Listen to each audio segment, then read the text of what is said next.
I'm the public information officer for the Fort Worth Fire Department. So I just kind of wanted to start off today and let everybody know that I had spoken with all the different stakeholders here that were on scene to make sure that everybody was good with me talking in front of you today to give you all the information that I knew.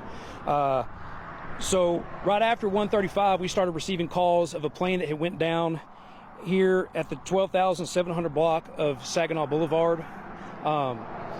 We had multiple agencies that responded. Some of those agencies were Tarrant County, Haslett, Lake Worth, Saginaw, Newark, Eagle Mountain, as well as 9 trucks from Fort Worth, 14 support vehicles, 3 of our ambulance crews. And like I said, we did arrive on scene to find that there was a aircraft that had crashed.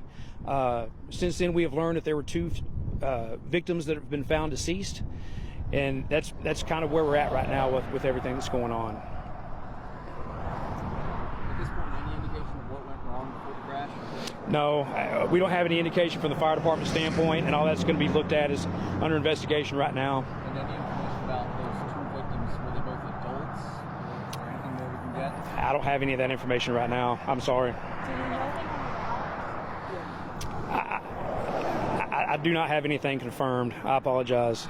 No idea if they were taking off or heading towards Hicks? It sounds like they were headed back north, but I'm not sure other than that as far as the route goes. I don't have definitive answers on that. So it's not known where they were coming from? Correct. It's unknown. From the fire department standpoint, like I said, I'm sure there's people that are investigating and they've got a lot of that information, but as the fire department goes, we just don't, that's not something that we typically falls within our roles and responsibilities. Yeah, so originally we got the call that there was an aircraft that had went down. Pretty soon after that, we had also got or several calls for a commercial building that was on fire here in pretty close proximity to that same location. So we thought we were responding to 2 separate incidents. Later on, we realized it was all part of the same one, and that was part of the reason for the large response from all the different companies. We wanted to make sure we had ample amount of resources up here to take on both of those incidents if they were both individual and not together.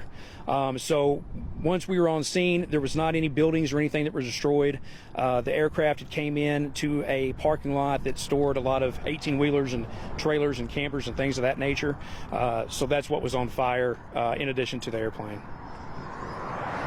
What takes over from here, investigation-wise? I do know the FAA is here on scene. NTSB will also be a part of the investigation, and the medical examiner will be out here as well.